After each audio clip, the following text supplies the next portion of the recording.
میرے ابا سگریٹ پیتے تھے اور جوا کھیلتے تھے۔ میری عمر جب 40 برس ہوئی تو انہیں شوگر کی بیماری ہو گئی۔ ان کا بہت علاج کروایا مگر شوگر کی بیماری کا علاج نہ کروا سکے۔ پھر ایک دن کام کرتے ہوئے میرے ابا کی ٹانگ پر ایک زخم ہو گیا، بہت بڑا زخم جو بھر ہی نہیں رہا تھا۔ زخم کم ہونے کی بجائے بڑھتا جا رہا تھا اور پھر ایک دن جب ڈاکٹر کو میرے ابا کی ٹانگ چیک کروائی تو ڈاکٹر نے جو بات کہی وہ سن کر ہمارے پیروں تلے سے زمین نکل گئی۔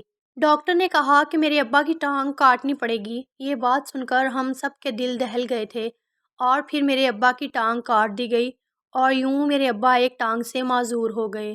میرے ابا ایک ٹانگ سے معذور ہوئے تو گھر کے ہو کر رہ گئے۔ اب وہ باہر کمانے نہیں جا سکتے تھے اور پھر ہمارے گھر میں غربت نے ڈیرے ڈال لیے۔ پہلے تو جمع پونجی استعمال کی ہم نے مگر پھر وہ بھی ختم ہونے لگی۔ گھر میں فاقوں تک نوبت آ گئی تھی۔ پھر ایک دن میرے ابا نے میری امی سے کام کرنے کو کہا۔ یہ بات سن کر ہم سب کے دل دہل گئے تھے۔ ہم سب کے پیٹ پالنے کے لیے میری امی نے کام شروع کر دیا۔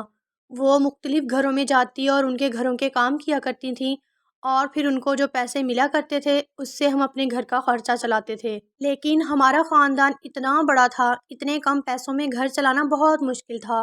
میری 2 بڑی بہنیں تھیں اور ایک چھوٹی بہن تھی۔ ہم 4 بہنیں تھیں اور ہمارا کوئی بھائی نہ تھا۔ کوئی بھائی ہوتا تو میرے ابا کو سہارا دیتا اور کام میں ان کی مدد کرتا، لیکن ہمارا تو کوئی بھائی نہ تھا۔ میری امی بتاتی ہیں کہ شادی کے بعد ان کو اور ابو کو بیٹے کی بہت خواہش تھی اور بیٹے کا انتظار کرتے رہے۔ پہلی اولاد ہوئی تو بیٹی پیدا ہوئی، بہت سے درباروں پر چادریں چڑھائیں کہ دوسری اولاد بیٹا پیدا ہو، لیکن دوسری بار بھی بیٹی کا جنم ہوا۔ تیسری اولاد کے چکر میں بھی بہت سے لوگوں کے کہنے پہ مزاروں اور عاملوں کے چکر لگائے مگر تیسری بار بھی بیٹی ہی پیدا ہوئی۔ چوتھی اولاد کا وقت آیا تو پھر میرے والدین دعاؤں میں الجھ گئے مگر خدا نے اس بار بھی بیٹی ہی عطا کی تھی۔ ان کو بیٹے کا بہت شوق تھا مگر ان کا یہ شوق پورا نہ ہوا۔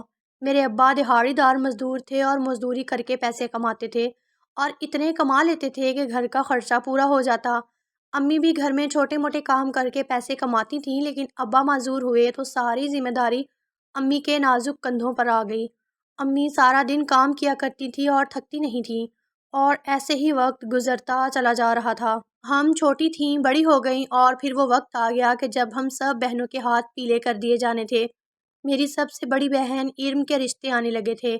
امی نے ہم سب بہنوں کو گھر کے سب کام کاج سکھا دیے تھے۔ ایک دن امی نے کہا کہ بچیوں، آج ارم کو دیکھنے کچھ لوگ آ رہے ہیں۔ یہ سن کر ہم سب بہت خوش ہوئے۔ میں اور میری بڑی بہن شازیہ مل کر مہمانوں کی طرح طرح کے لذیذ پکوان پکانے لگیں۔ رات کو مہمان آئے تو ہم نے ارم آپی کو اچھی طرح سنگھار کیا اور مہمانوں کے سامنے لے گئے۔ ان کو میری آپی بہت پسند آئی تھیں، رشتہ پکا ہو گیا۔ آپی کو بھی تیمور بھائی بہت اچھے لگے تھے اور یوں رشتہ پکا ہو گیا تھا۔ تیمور بھائی کو بھی آپی سے محبت ہو گئی تھی۔ ایک دن تیمور بھائی نے آپی کو گھر والوں سے چوری ایک موبائل بھی بھجوایا جس میں ہم سب بھی تھے۔ انہوں نے وہ آپی کا تحفہ بھیجا تھا۔ انہوں نے اس میں اپنا نمبر سیو کر دیا تھا۔ آپی نے پھر اس موبائل سے تیمور بھائی سے بات چیت شروع کر دی۔ ان دونوں کا تعلق بڑھنے لگا تھا اور یوں وہ بہت اچھے دوست بن گئے۔ شادی کی تیاریاں چل رہی تھیں کہ ایک دن دلہے کے والدین ہمارے گھر آئے اور آ کر جہیز کا تقاضا کیا۔ میرے ابا اور اماں تو اس بات سے گھبرا گئے تھے کیونکہ جتنی چیزیں انہوں نے جہیز میں مانگی تھیں اتنے پیسے تو میرے ابا کے پاس نہیں تھے۔ آپی بھی پریشان ہو گئیں اور تیمور بھائی سے پوچھا کہ وہ لوگ ایسا کیوں کر رہے ہیں۔ تیمور بھائی نے بتایا کہ وہ اپنے والدین کو جہیز سے روک رہے ہیں مگر وہ نہیں رک رہے۔ پھر تیمور بھائی نے یہ بتایا کہ وہ جلد ہی اپنے والدین کو منا بھی لیں گے۔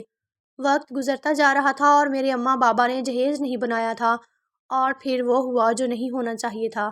میرے بابا نے اس رشتے سے انکار کر دیا کیونکہ وہ اتنا جہیز نہیں بنوا سکتے تھے۔ رشتہ تو ختم ہو گیا مگر آپی کا اور تیمور بھائی کا تعلق ختم نہیں ہوا تھا۔ وہ ابھی بھی موبائل پر بات چیت کیا کرتے تھے۔ تیمور بھائی آپی کو کہتے کہ وہ جلد ہی اپنے والدین کو دوبارہ رشتے کے لیے بھیجیں گے۔ میری آپی رشتہ ٹوٹنے کے بعد بہت پریشان رہنے لگی تھی لیکن تیمور بھائی ان کو تسلی دلاتے اور کہتے کہ سب ٹھیک ہو جائے گا۔ ایسے ہی وقت گزرتا چلا جا رہا تھا کہ ایک دن میری آپی کا ایک اور رشتہ آ گیا۔ ہم نے لڑکے والوں کے لیے منگنی کا بہت اچھا انتظام کیا تھا۔ لڑکے والوں کو میری آپی بہت پسند آئی تھیں اور انہوں نے ہاں کر دی مگر میرے بابا نے کہا کہ وہ اپنی بیٹی سے کچھ پوچھنا چاہتے ہیں، اس کے بعد ہی ہاں کریں گے۔ اس کے بعد میرے بابا نے ایک دن کی مہلت لے لی۔ لڑکے والوں کے جانے کے بعد رات کو بابا نے آپی کو اپنے کمرے میں علیحدہ بلوایا تھا۔ میں اور شازیہ آپی پر حیران تھیں کہ بابا آپی سے کیا پوچھیں گے، اسی لیے ہم نے کھڑکی کے پیچھے چھپ کر سارا منظر دیکھنے کا فیصلہ کیا تھا۔ ہم دونوں کھڑکی کے باہر چھپ گئے اور اندر سے ساری باتیں سننے لگے۔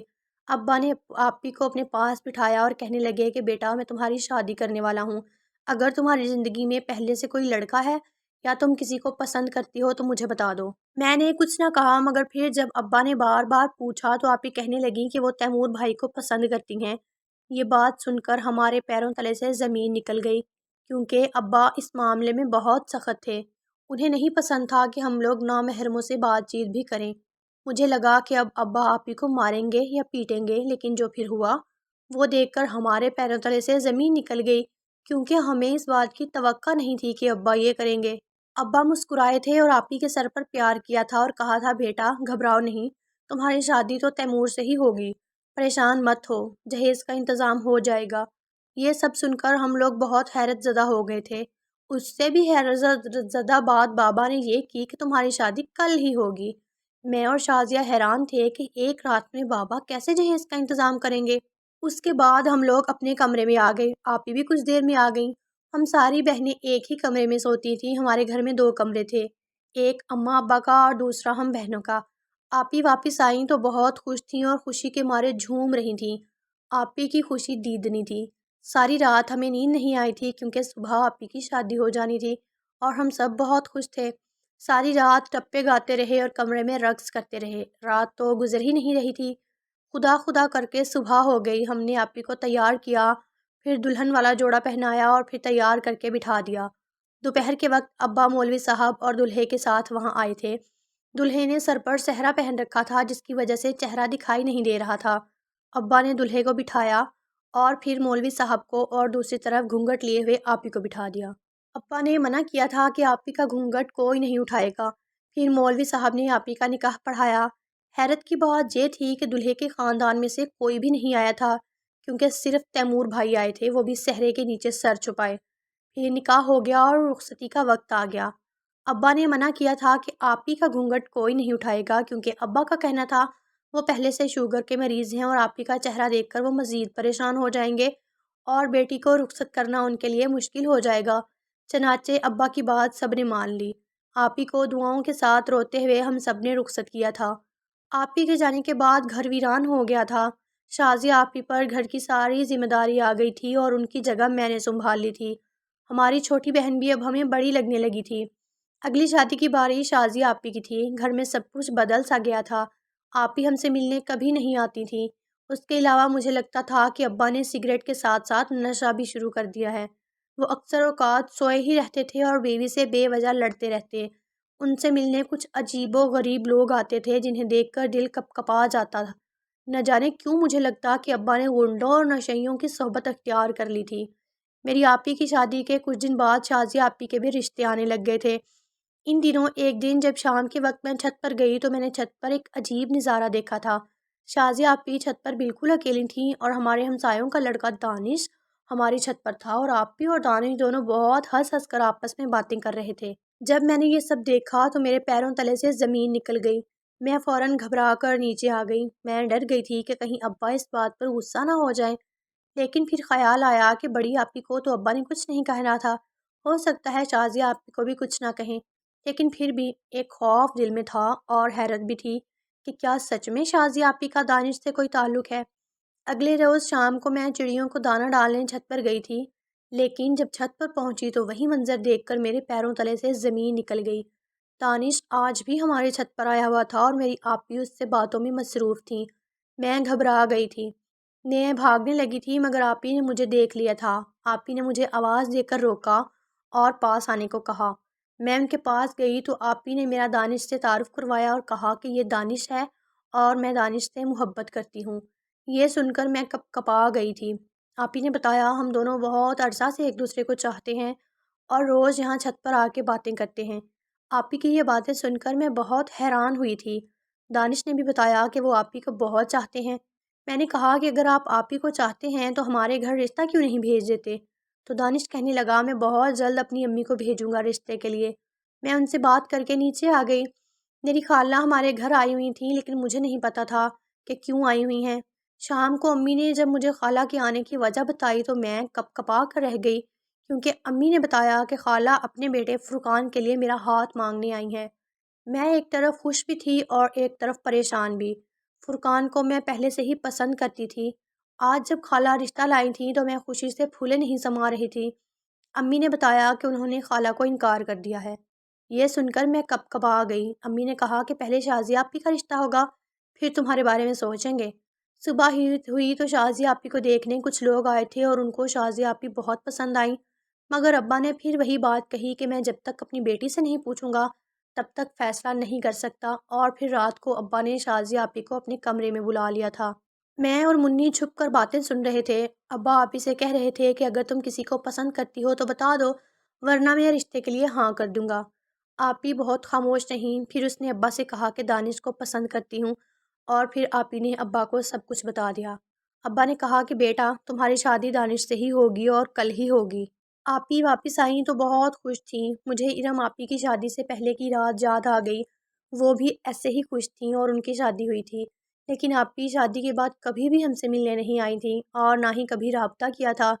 میں نے شازیہ آپی سے کہا کہ شادی کے بعد ہمیں بھولنا مت اور ملنے ضرور آیا کرنا۔ آپی میری بات پر ہنس دی تھی۔ اگلے روز آپی کو تیار کر کے گھونگھٹ دے کر بٹھا دیا۔ عصر کے وقت مولوی صاحب اور ان کے ساتھ دلہا آیا تھا۔ دلہے نے سہرا باندھ رکھا تھا اور چہرہ واضح نہیں تھا۔ مولوی صاحب نے نکاح پڑھایا اور پھر آپی کی رخصتی کر دی گئی۔ ابا نے تاکید کی تھی کہ دلہے کا سہرا اور آپی کا گھونگھٹ کوئی نہیں اٹھائے گا۔ میری دوسری آپی بھی پیا دیز سدھار گئیں۔ اب سارے گھر کی ذمہ داری میرے نازک کندھوں پر آ گئی تھی۔ میری اور فرقان کی دوستی بھی بڑھنے لگی تھی۔ وہ اکثر مناہل کے ساتھ ہمارے گھر آ جاتا، پھر ہم دونوں گھر والوں سے چھپ کر ملتے اور باتیں کرتے۔ ایک دن فرقان نے مجھے کہا کہ منزہ مجھ سے تمہارے بغیر اب رہا نہیں جاتا۔ پھر اس نے مجھے ایک موبائل دیا اور کہا کہ اب ہم اس کے ذریعے ہر وقت ساتھ رہیں گے۔ پھر ہماری موبائل پر بھی بات چیت شروع ہو گئی۔ صبح شام دوپہر سپہر ہم دونوں ہر وقت باتیں کرتے تھے، ہر چیز ایک دوسرے کو بتاتے تھے۔ مجھے بھی اب فرقان سے محبت ہو گئی تھی۔ پھر ایک دن ایک عجیب واقعہ ہوا تھا۔ ایک عورت ہمارے گھر میں میرے رشتے کے لیے آئی تھی۔ وہ ابا کے بہت قریبی رشتہ داروں میں سے تھی۔ اس نے ابا سے میرا ہاتھ مانگا تو ابا کہنے لگے کہ وہ مجھ سے پوچھے بنا فیصلہ نہیں کر سکتے، اور پھر رات کو ابا نے مجھے اکیلے میں کمرے میں بلایا تھا۔ میں تو جانتی تھی کہ ابا اکیلے میں بلا کر کیا پوچھتے ہیں۔ ابا نے مجھ سے بھی وہی سوال کیا جو میری آپیوں سے کرتے تھے۔ میں نے کہا کہ ابا میں اپنی خالہ کے بیٹے فرقان کو پسند کرتی ہوں۔ اتنی بات سن کر ابا ہنستے اور کہنے لگے کہ بیٹا تمہاری کل یہ شادی ہوگی اور فرقان سے ہی ہوگی۔ میں بہت خوش ہو گئی تھی اور فرقان کو ساری خبر موبائل پر سنا دی۔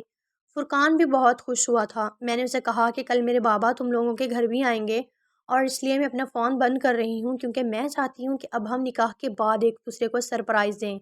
وہ بھی مان گیا اور میں نے اپنا فون بند کر لیا۔ ساری رات مجھے نیند نہیں آ رہی تھی، یہی سوچے جا رہی تھی کہ کل میں فرقان کی دلہنیاں بن جاؤں گی۔ میں نکاح اور امی کے نکاح کے بعد مناظر کو سوچ رہی تھی، اور پھر صبح ہو گئی۔ میری امی نے اور منی نے مجھے مل کر تیار کیا۔ میں نے امی کو کہا تھا میری آپیوں کو بھی شادی میں بلائیں، مگر امی نے کہا وہ نہیں آئیں گی۔ میں حیران تھی کہ دونوں آپیاں شادی کے بعد ہم سے ایک بار بھی ملنے کیوں نہیں آئیں۔ خیر مجھے بھی گھونگھٹ اڑا کر مولوی صاحب کے پاس لے جایا گیا۔ ایک طرف میں بیٹھی تھی اور دوسری جانب میرا ہونے والا شوہر جس نے سر پر صحرا پہن رکھا تھا۔ مولوی صاحب نے نکاح پڑھایا اور پھر میری رخصتی کا وقت آ گیا۔ ابا نے پھر وہی ہدایت کی تھی کہ گھونگھٹ نہ اتارا جائے، کیونکہ اپنی بیٹی کا چہرہ دیکھ کر وہ رخصت ہونے کی ہمت نہیں کر پائیں گے۔ میں امی اور منی کے گلے لگ کر روئی۔ دل میں ایک خلش تھی کہ میری بہنیں کیوں نہیں آئیں میری شادی پر، مگر پھر میں روتی ہوئی ڈولی میں بٹھا دی گئی۔ میں اپنے شوہر کے گھر گھونگھٹ اوڑھے بیٹھی اپنے دلہے کا انتظار کر رہی تھی کہ جب میرا شوہر وہاں آیا اور میں نے گھونگھٹ اتار کر دیکھا تو میں حیرت زدہ رہ گئی، کیونکہ وہاں میرا شوہر نہیں تھا بلکہ کوئی اور ہی آدمی کھڑا تھا۔ میں یہ دیکھ کر سکتے میں آ گئی۔ میری شادی تو میرے بابا نے فرقان کے ساتھ کی تھی، اور میں تو اپنی خالہ کے گھر میں بھی نہیں تھی۔ میرے سامنے فرقان نہیں کوئی اور آدمی تھا، وہ ایک نسبتاً بوڑھا آدمی تھا۔ میں گھبرا گئی اور اس سے پوچھا کون ہو تم؟ تو وہ کہکہا لگانے لگا اور بولا میں شوہر ہی ہوں تمہارا، بلکہ تمہارے باپ نے تمہیں بیچ دیا ہے۔ یہ سن کر میں لرز کر رہ گئی تھی۔ میں کھڑی ہو گئی اور اس آدمی سے پوچھنے لگی کہ تم کیا بکواس کر رہے ہو؟ اس نے میری چٹیا پکڑ لی اور بولا اپنی حد میں رہو، تمہیں خریدا ہے میں نے اور اب تم وہ کرو گی جو میں چاہوں گا۔ میں ایک دم گھبرا گئی تھی۔ پھر وہ مجھے اس کمرے میں بند کر کے چلا گیا تھا۔ میں کتنی ہی دیر چیختی چلاتی اور دروازہ پیٹتی رہی مگر مجھے سننے والا کوئی نہ تھا۔ اس حال میں مجھے کوئی ہوش نہ تھی کہ کب نیند آئے گی۔ صبح آنکھ کھلی تو میں نے دیکھا کسی نے دروازہ کھول دیا ہے۔ وہ وہی بوڑھا آدمی ہی تھا۔ میں اسے دیکھ کر گھبرا گئی اور اٹھ کھڑی ہو گئی۔ میں نے اسے کہا مجھ سے دور رہو اور میرے قریب مت آؤ۔ وہ زور زور سے قہقہا لگانے لگا اور کہنے لگا چلو میرے ساتھ گھر کی صفائی کرو۔ میں نے تمہیں تمہارے باپ سے خرید رکھا ہے اور اگر تم نے میری بات نہ مانی تو میں تمہیں کوڑے سے تمہیں سزا دوں گا۔ یہ کہہ کر وہ چلا گیا اور میں بہت ڈر گئی تھی۔ مجھے یقین نہیں آ رہا تھا کہ میرا باپ کبھی میرے ساتھ ایسا کر سکتا ہے۔ پھر مجھے یاد آیا کہ میرے پاس تو فون بھی ہے۔ اس آدمی کے جانے بعد میں نے اپنا فون جسے میں نے بند کر دیا تھا دوبارہ چلایا۔ فرقان کا نمبر مجھے زبانی یاد تھا۔ میں نے ملایا اور اسے کال ملا دی۔ فرقان نے میری کال نہیں اٹھائی تھی۔ میں نے بہت کال کی، پھر آخر اس نے میری 50ویں کال اٹھا لی۔ کہنے لگا کہ مجھ سے شادی کا وعدہ کر کے کسی اور سے شادی کر لی۔ اس کی یہ بات سن کر میں نے اسے سارا واقعہ بتایا اور کہ میرے ساتھ کیا ہوا ہے۔ وہ بھی بہت پریشان ہو گیا تھا۔ میں نے اسے کہا کہ فرقان مجھے رات ہونے سے پہلے یہاں سے نکال لو۔ اس نے مجھ سے وعدہ کر لیا تھا کہ وہ مجھے رات ہونے سے پہلے ضرور بچا لے گا۔ شام ہوتے ہی میں نے اس بوڑھے کی چائے میں نشے کی دوا ملا دی اور اسے پلا دی۔ وہ سو گیا تھا۔ فرقان نے اس جگہ کی دیوار پھلانگی۔ مجھے کسی نہ کسی طرح وہاں سے باہر نکالنے میں وہ کامیاب ہو ہی گیا۔ ہم دونوں باہر نکلے اور پھر فرقان مجھے کسی مسجد میں لے گیا۔ اس نے مجھے کہا کہ ہمیں نکاح کر لینا چاہیے اور میں نے اس کی بات مان لی اور پھر ہم نے وہاں مسجد میں ایک مولوی صاحب سے نکاح کروا لیا۔ میرا پہلا نکاح نہیں ہوا تھا کیونکہ اس میں میرے شوہر کا نام فرقان کہا گیا تھا جبکہ فرقان وہاں موجود ہی نہیں تھا۔ نکاح کے بعد میں فرقان کے گھر آ گئی اور خالہ کو ساری بات بتائی۔ خالہ کی ایک سہیلی پولیس میں آفیسر تھی۔ خالہ نے ساری بات اسے بتائی تو وہ آفیسر اگلے روز ان کے گھر آ گئی اور مجھ سے ساری تفصیل جانی اور پھر ہم سب پولیس کو لے کر میرے ابا کے گھر پہنچ گئے۔ ابا نے پولیس دیکھی اور مجھے دیکھا تو گھبرا گئے۔ پولیس نے میرے ابا سے پوچھا کہ اس نے ایسا کیوں کیا تو ابا نے پہلے کچھ نہ بتایا، پھر کہنے لگا کہ میں اپنی بیٹیوں کے لیے بہت پریشان تھا اور چاہتا تھا کسی اچھے گھر میں ان کی شادی ہو جائے، لیکن مہنگائی کے اس دور میں جہیز جمع کرنا اور بیٹی کو رخصت کرنا میرے لیے مشکل ہو گیا تھا۔ ساری زندگی میں نے ان کے لیے کام کیا تھا، اب میں چاہتا تھا میں بھی عیش کروں۔ میری ٹانگ نہیں تھی، میں چاہتا تھا میری بھی ٹانگ ہو۔ ڈاکٹر نے نکلی ٹانگ لگوانے کے لیے بھاری رقم مانگی تھی۔ میں نے اپنی بڑی بیٹی کو ایک لڑکے سے فون پر باتیں کرتے سن لیا تھا اور اس لیے میں نے اسے کہا کہ میں تمہاری اس لڑکے سے شادی کراؤں گا، لیکن شادی کی بجائے میں نے اسے ایک امیر بوڑھے آدمی کو بھیج دیا اور اس سے مجھے بھاری قیمت ملی تھی، لیکن ٹانگ لگوانے کے لیے پیسے ابھی بھی کم تھے۔ پیسے کی ہوس میں نے اپنی دوسری بیٹی کو بھی بھیج دیا اور تیسری کو بھی۔ ابا نے بتایا کہ کل میری چوتھی بیٹی کی بھی شادی یعنی فروخت ہوئی ہے۔ پولیس نے میرے ابا کو گرفتار کر لیا۔ میں اپنی اماں سے ملی اور بہت روئی۔ پھر پولیس نے ابا سے پوچھا کہ انہوں نے میری بہن کو کہاں بیچا۔ ابا نے پتہ بتا دیا اور پھر پولیس نے وہاں چھاپا مارا اور میری بہنوں کو ظالم بوڑھوں سے بچایا۔ میری بڑی بہنیں بھی گھر آ گئیں۔ پھر ہم نے سب کو میری اور فرقان کی شادی کے بارے میں بتایا۔ خالہ ہمارے ساتھ تھیں اس لیے سب نے تسلیم کر لی اور یوں میں خالہ کے گھر آ گئی۔ اب میں اور میرا شوہر ایک اچھی زندگی گزار رہے ہیں۔ میں ہر روز دعا کرتی